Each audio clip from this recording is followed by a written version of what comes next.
दिव्या एक लड़की है जो पिछले साल काफ़ी लोकप्रिय हुई। वो हरियाणा से है।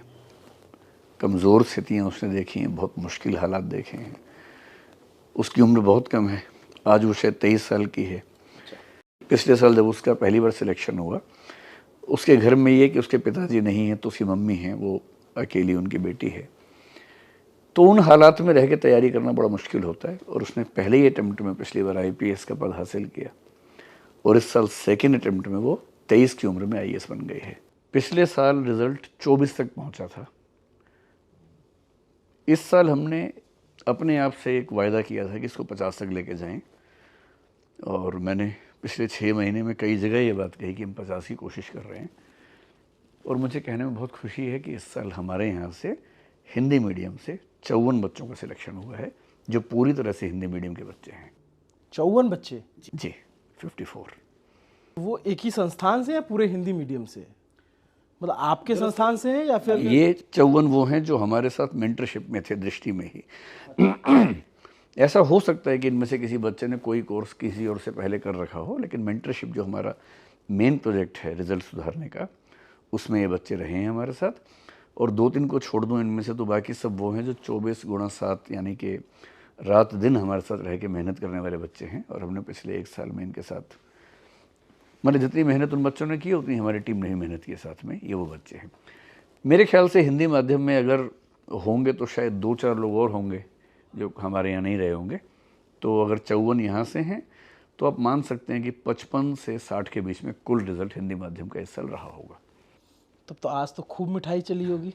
आज तो जितनी मिठाई मैं साल में खाता हूँ उतनी एक दिन में खा ली।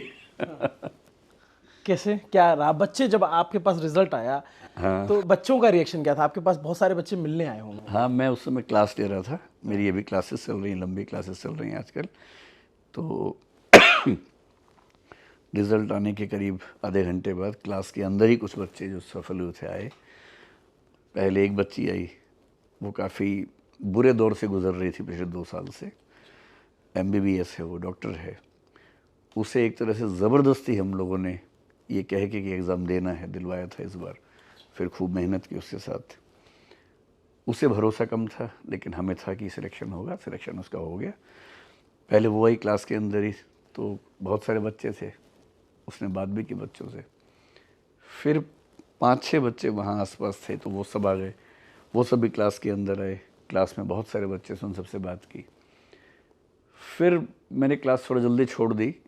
फिर अपने ऑफिस आया तो यहाँ भी 8-10 बच्चे आए मिलने के लिए। कई बच्चे दिल्ली के बाहर हैं, अब वो अगले 2-4 दिन में आएंगे, मिलेंगे सब बच्चे। तो आज पूरे कोचिंग में खूब मिठाइयाँ आ रही हैं, बच्चे खुश हैं। और ये बड़ा दिन है ना उनके लिए, मतलब। नहीं, हमारे जितने सेंटर्स हैं उन सब पे कल मिठाई बंटने वाली है। जो बच्चों को, हम हर साल जब रिज़ल्ट अच्छा होता है तो सब बच्चों से शेयर करते हैं, तो कल मिठाई का दिन है। अच्छा, तो सर जैसे जब आप कईयों से 1-to-1 भी मिले होंगे, आपको पता होगा कि कई बहुत वैसे बैकग्राउंड से भी आते होंगे जो बहुत संपन्न नहीं रहे होंगे। छोटे छोटे कमरों में, दिल्ली का ये मुखर्जी नगर है या फिर करोल बाग है, इन सब जगहों पे जहाँ तैयारी करते हैं। तो अभी आप जब उनसे बात कर रहे होंगे तो उनकी आप मनोदशा को समझ पा रहे होंगे। कोई ऐसा बच्चा जिसको आपको लगता है कि ये बहुत स्पेशल बच्चा था? मतलब दिव्या एक लड़की है जो पिछले साल काफ़ी लोकप्रिय हुई। वो हरियाणा से है। कमज़ोर स्थितियाँ उसने देखी हैं, बहुत मुश्किल हालात देखे हैं। उसकी उम्र बहुत कम है, आज वो शायद 23 साल की है।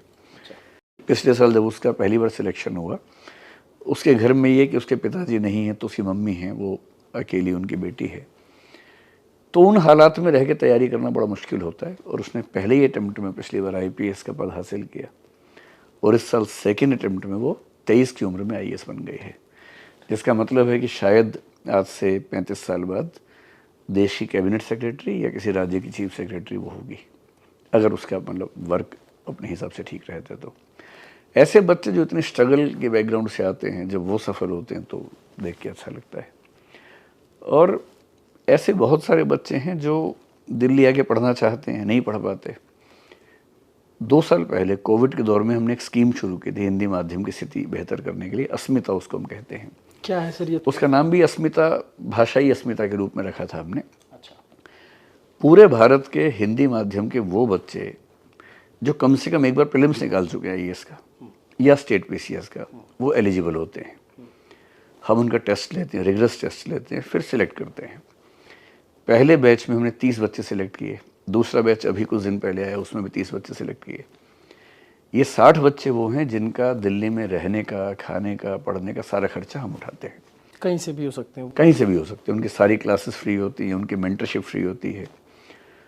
और मुझे खुशी है कि जो हमारा पहला बैच 30 बच्चों का था और दूसरा भी शुरू ही हुआ, उसमें से पहले बैच में से करीब 30 में से 5-6 बच्चे इस पर सिलेक्ट हो गए हैं, और दूसरे बैच से भी 1-2 बच्चे हैं, तो मेरे ख्याल 8 या 9 बच्चे उससे भी सिलेक्ट हुए हैं, जिनको पूरी तरह से हम दिल्ली में रख रहे थे। और आज के रिज़ल्ट के बाद हमें उम्मीद है कि ये योजना बड़ी कारगर होगी और हम संख्या बढ़ाएंगे। हमारी इच्छा है कि हिंदी बेल्ट के 100, 150, 200, 300 ऐसे बच्चे जो शानदार हैं मेहनत करने में, उन सबको हम अपने खर्चे पे दिल्ली में रखें, रात दिन मेहनत करें उनके साथ। इस साल 54 है और मैंने अपनी टीम को टारगेट दिया है कि अगले साल कम से कम 75 और हो सके तो 100 सिलेक्शन हिंदी माध्यम से होने चाहिए। अगले साल हम अंग्रेज़ी माध्यम में भी अच्छी संख्या दे पाएंगे, क्योंकि हमारा अभी 1.5-2 साल ही हुए हैं, अब वो रिज़ल्ट आने शुरू होंगे। पर हिंदी में 100 बड़ी बात है, और मुझे उम्मीद है कि अगले साल जब आप मिलेंगे तो मैं इस बात पे कायम रहूँगा कि मैंने पिछले साल क्या बोला था।